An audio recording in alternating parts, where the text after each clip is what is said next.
নির্বাচন কমিশনের দেওয়া 4 আধিকারিকের বিরুদ্ধে এফআইআর এর ডেডলাইন আজই শেষ হচ্ছে। এর আগেই আপনারা জানেন যে মুখ্য নির্বাচন কমিশনারের সঙ্গে মুখ্য সচিব এই নিয়ে বৈঠক করেন, তাকে দিল্লিতে ডেকে পাঠানো হয়েছিল এবং এরপরে একেবারে ডেডলাইন বেঁধে দেয় নির্বাচন কমিশন। আজকের মধ্যে ব্যবস্থা নিতে হবে, অর্থাৎ 2 জেলার 4 অফিসারের বিরুদ্ধে এফআইআর করতে হবে এবং তার একেবারে সময়সীমা বেঁধে দিয়েছিল নির্বাচন কমিশন, যে ডেডলাইন আজই শেষ হচ্ছে।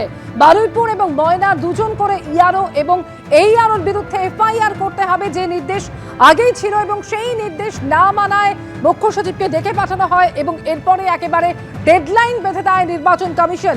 টেলিফোনে এই মুহূর্তে রয়েছেন আমাদের সঙ্গে প্রতিনিধি রুমা পাল। রুমা, নির্বাচন কমিশনের দেওয়া সেই ডেডলাইন তো আজই শেষ হচ্ছে, কিন্তু এখনো পর্যন্ত এই বিষয়ে রাজ্যের তরফে কোনো পদক্ষেপের কথা কি জানা গিয়েছে? এবং সেটা যদি না হয় তাহলে এরপরে কি করতে পারে নির্বাচন কমিশন? দেখো, নির্বাচন কমিশন পুরো ডেডলাইন বেঁধে দিয়েছে 17 তারিখ। এখনো পর্যন্ত সেরকম কোনো রাজ্য সরকারের তরফ থেকে সেরকম কোনো খবর নেই যে এদের বিরুদ্ধে কোনো এফআইআর বা ব্যবস্থা নেওয়া হয়েছে কিনা।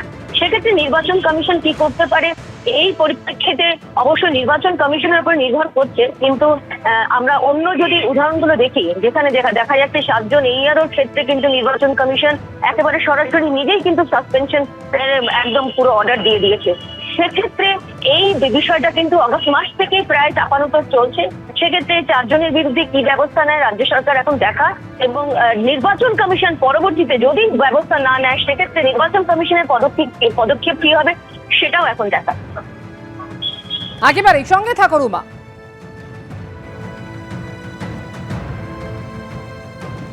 আর ইতিমধ্যে এসআইআর এ পশ্চিমবঙ্গের নথি নিয়ে নতুন নির্দেশ দিয়েছে জাতীয় নির্বাচন কমিশন। নতুন নির্দেশিকা সামনে এসেছে, যেখানে বলা হচ্ছে যে বাংলার বাড়ির জন্য অর্থ সাহায্যের নথি গ্রহণযোগ্য নয়, এমনই নির্বাচন কমিশন স্পষ্ট করে দিয়েছে। সরকার প্রদত্ত জমি বা বাড়ির জন্য যে বরাদ্দ সার্টিফিকেট তা এসআইআর এর ক্ষেত্রে গ্রাহ্য নয় বলে জানিয়ে দিয়েছে নির্বাচন কমিশন। প্রধানমন্ত্রী আবাস যোজনা, ইন্দিরা আবাস যোজনা প্রকল্পের ক্ষেত্রেও প্রযোজ্য হচ্ছে একই নির্দেশিকা। রুমা পাল প্রতিনিধি সরাসরি টেলিফোনে রয়েছেন এই মুহূর্তে আমাদের সঙ্গে। রুমা, অর্থাৎ রাজ্য সরকারের যে বাংলার বাড়ি প্রকল্প, সেই প্রকল্পের জন্য বরাদ্দ সার্টিফিকেট সেটা যে কোনোভাবেই গ্রাহ্য হবে না সেটা একেবারে স্পষ্ট করে দিয়েছে নির্বাচন কমিশন। কিন্তু তাহলে ইতিমধ্যেই যারা সেই সমস্ত নথিপত্র জমা দিয়েছেন তাদের ক্ষেত্রে কি করতে পারে নির্বাচন কমিশন? দেখো, নির্বাচন কমিশনের যে স্পষ্ট বার্তা তাতে কিন্তু পরিষ্কার হয়ে যাচ্ছে যারা শুধুমাত্র এই ধরনের ডকুমেন্ট দিয়েছেন তারা কিন্তু বাদের তালিকাতেই থাকবেন, এটা কিন্তু স্পষ্টই করে দিয়েছে নির্বাচন। এবং অন্যদিকে বলে দিই যে এই যে যারা এই ডকুমেন্ট দিয়েছেন সেক্ষেত্রে কিন্তু রিচেক হচ্ছে, অর্থাৎ যারা এই ধরনের শুধুমাত্র এই ধরনের ডকুমেন্ট দিয়েছেন, যদিও কমিশনের বক্তব্য যে যারা শুধুমাত্র এই ধরনের ডকুমেন্ট দিয়েছেন তার সঙ্গে অন্যান্য ডকুমেন্ট, যেটা 13টা ডকুমেন্টের মধ্যে যে কোনো একটা ডকুমেন্ট যেটা বলেছিল নির্বাচন কমিশন দিতে হবে, তারা যদি দিয়ে থাকেন তাহলে তাদের ক্ষেত্রে কিন্তু এটা কোনো অসুবিধার বিষয় না। কিন্তু শুধুমাত্র যদি এই ডকুমেন্ট দিয়ে থাকেন তাহলে কিন্তু তারা বাদের তালিকাতেই থাকবেন, এমনটাই কিন্তু ইঙ্গিত দিয়েছে নির্বাচন কমিশন। ধন্যবাদ রুমা।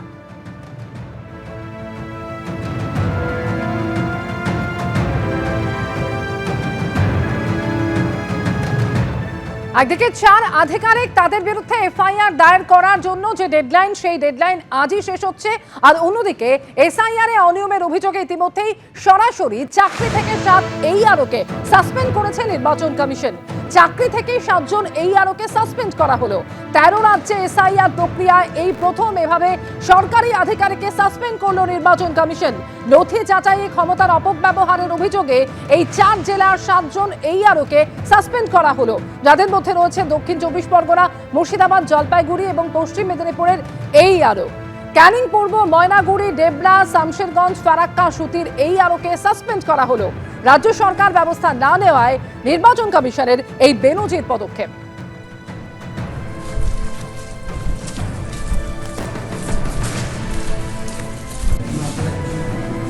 যে 7 আধিকারিককে এসআইআর এর কাছ থেকে সাসপেন্ড করেছে নির্বাচন কমিশন তারা হলেন দক্ষিণ 24 পরগনার ক্যানিং পূর্ব বিধানসভা এলাকার 2 এইআরও সত্যজিৎ দাস এবং জয়দীপ কুণ্ডু।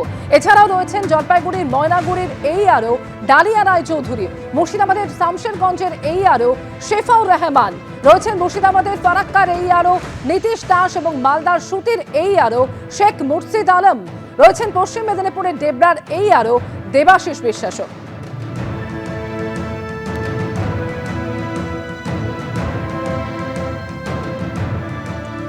আগামীকালই রাজ্যে আসছেন কেন্দ্রীয় স্বরাষ্ট্রমন্ত্রী অমিত শাহ। আগামীকাল যোগ দেবেন মায়াপুরে ইসকনের কর্মসূচিতে। তবে এবারে অমিত শাহের পশ্চিমবঙ্গ সফরে কোনো রকম রাজনৈতিক কর্মসূচি থাকছে না।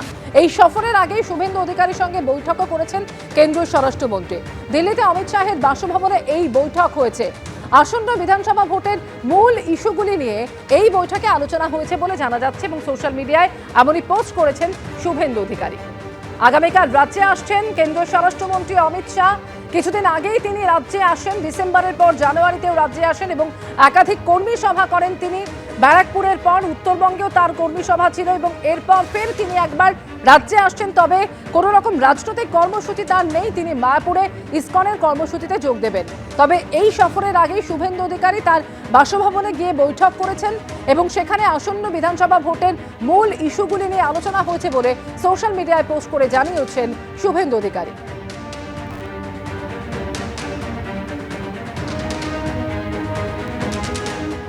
শুভেন্দু অধিকারী তিনি বৈঠক করলেন কেন্দ্রীয় স্বরাষ্ট্রমন্ত্রীর সঙ্গে তার ঠিক পশ্চিমবঙ্গ সফরের আগেই। আর এই সফর নিয়ে কটাক্ষ করে কি বলছেন তৃণমূলের সোশ্যাল মিডিয়া সেলের ইনচার্জ দেবাংশু ভট্টাচার্য, শুনবো।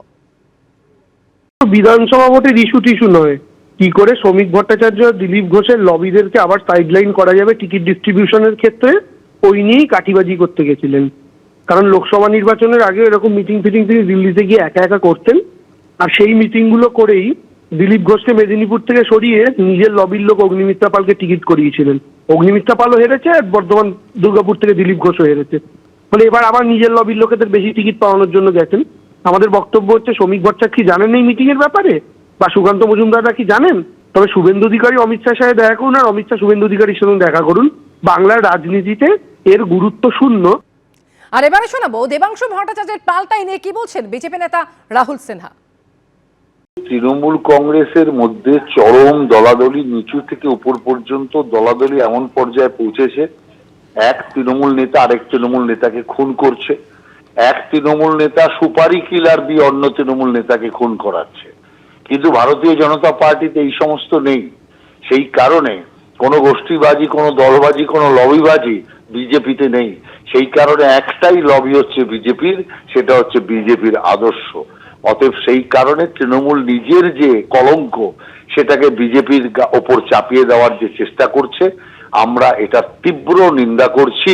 আমরা মনে করি যে যেরকম তার যার আচরণ, সেই আচরণ অনুযায়ী সে অন্যকে দেখে। ফের রাজ্যে আসছেন অমিত শাহ। মায়াপুরে ইসকনে যাবেন কেন্দ্রীয় স্বরাষ্ট্রমন্ত্রী। বুধবার কলকাতা থেকে কপ্টারে মায়াপুরে যাবেন তিনি। শাহের এই সফরে থাকছে না কোনো রাজনৈতিক কর্মসূচি। নতুন বছরে এই নিয়ে দ্বিতীয়বার, এক মাসের মধ্যে দুবার ফের ভোটমুখী পশ্চিমবঙ্গে আসছেন অমিত শাহ। তবে এবার তার রাজ্য সফরে থাকছে না কোনো রাজনৈতিক কর্মসূচি। বুধবার কলকাতায় আসবেন অমিত শাহ। দুপুর 1:30 নাগাদ কলকাতা বিমানবন্দরে নামবেন তিনি। কলকাতা বিমানবন্দর থেকে হেলিকপ্টারে চলে যাবেন মায়াপুর। সেখানে ঘণ্টা দুয়েক থাকার কথা রয়েছে তাঁর। বিকেলে মায়াপুর থেকে কলকাতায় ফিরবেন অমিত শাহ।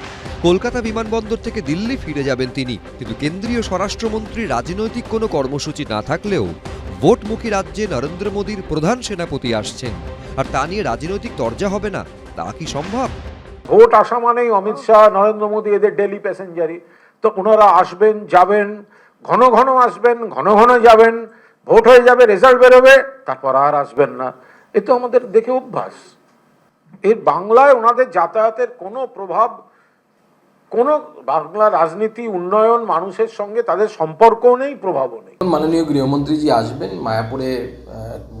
গৌড়ীয় মঠ সম্প্রদায় এবং অন্যান্য সম্প্রদায়ের সন্ন্যাসীদের, সাধুগুরু বৈষ্ণব যারা আছেন তাদের সাথে বসবেন। মাননীয় অমিত শাহজির বহুদিনের ইচ্ছে ছিল আসার। এর আগেও একবার আসার তার ব্যবস্থা হয়েছিল, কিন্তু প্রোগ্রাম কোনো কারণে ক্যান্সেল হয়, একটা বড় দুর্ঘটনা ঘটে যাওয়ার জন্য। গত ডিসেম্বরে পশ্চিমবঙ্গে এসে 26-এর বিধানসভা নির্বাচনে 2/3 আসনে জিতে পশ্চিমবঙ্গে ক্ষমতায় আসার হুঙ্কার ছেড়েছিলেন অমিত শাহ। बंगाल में 2/3 बहुमत के साथ भारतीय जनता पार्टी की सरकार बनेगी। সেই সময় বিধায়কদের হোমওয়ার্ক দিয়ে যান অমিত শাহ।